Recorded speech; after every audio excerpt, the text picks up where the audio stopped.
healed. I tell you, we serve an amazing God. Hey, just greet everybody now. Give me a hand tonight. I'm going to tell you one evangelism story. Because I think it's apropos to the word of the Lord that we heard tonight.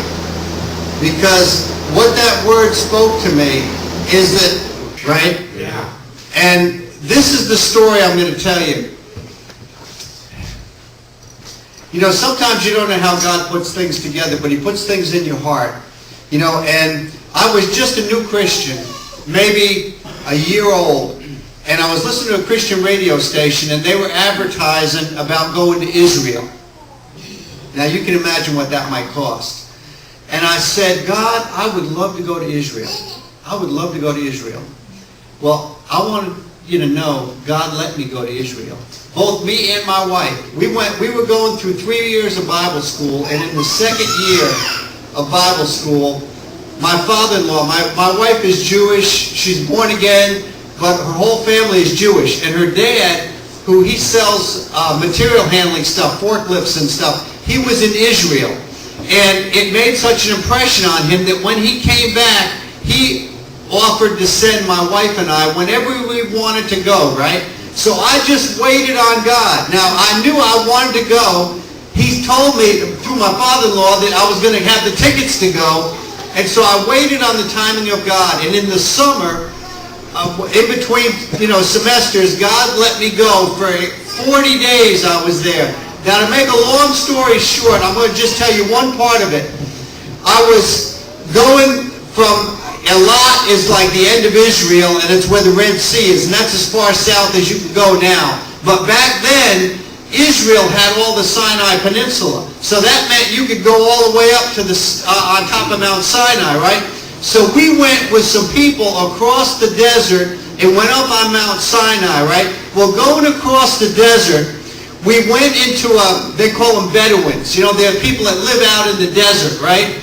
And now, as we're sitting there and we're drinking tea in this tent with these Bedouin people, and I'm noticing that they have, like, people of a certain ethnic background. You can tell, like, sometimes if they're German or they're Italian, and you can tell they're Jewish sometimes too. Well, as I'm looking at these people, and they're kind of dark in their skin, but their features look just like all the people that I had met in Israel. So I'm going, these are Jewish people. But what are they doing out here in the desert? And God said this to me. He said, Harry, these are them. And I said, what do you mean, God? These are them. Them what? And he said, now, you may have read this, said that when Moses brought them out of Egypt, right? And you remember about, like, for 40 years they went in the wilderness, and some of them rebelled, right? You remember that part? And God said this about them. He said, I will leave them here for all generations as a witness that of those that would not enter in.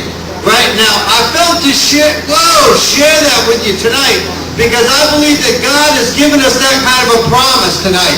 He wants to take us in, right? And, we may have been feeling like I've been out there for 40 years, and I don't know how many years they were out there when they decided, I'm not going to enter in.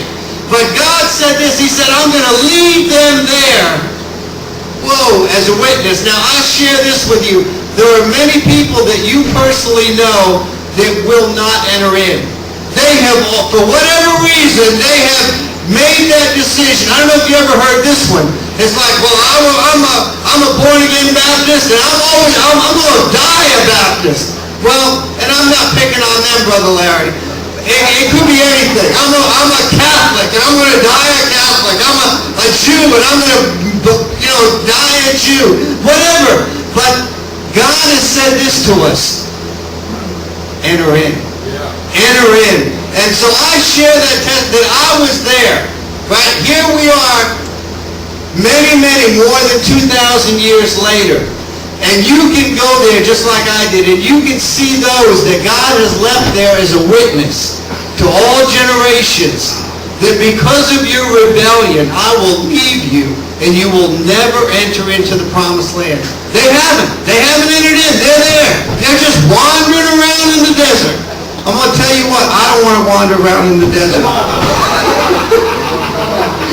want to enter in. He has allowed us to sense and feel His goodness and His presence. And I'm telling you, I want to not only enter in, I want to stay here. So if it takes turning off my TV, if it takes turning off my computer, whatever He says to do, I'm going to do it. And I would encourage you with these words. Let's give it one hand here. Close up. Well, I feel like a very rich man tonight. I got my kids leading worship. I got my first wife on the front row there.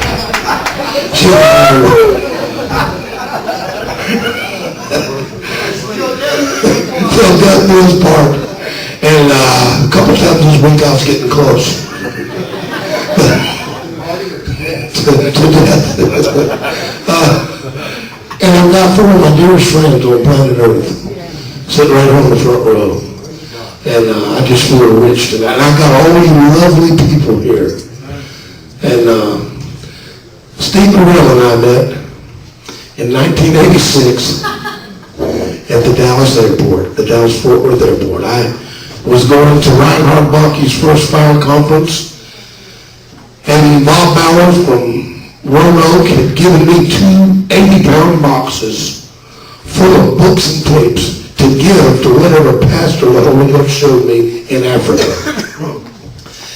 And I got to the Dallas-Fort Worth airport, and I had to go immediately to Braniff Airlines to check in my bags. I had just enough time to make one trip to get those boxes, but those boxes were too big for one person to die and have somebody to help me get the other box. So I went into a little meeting room they had set for everybody that was going on that trip. And all these preachers are sitting around in three-piece suits talking about how big their churches are. And I had on jeans and a cut-off shirt and some flip-flops. And I'm looking around. I had a black leather jacket on. I'm looking around. So finally I just shouted,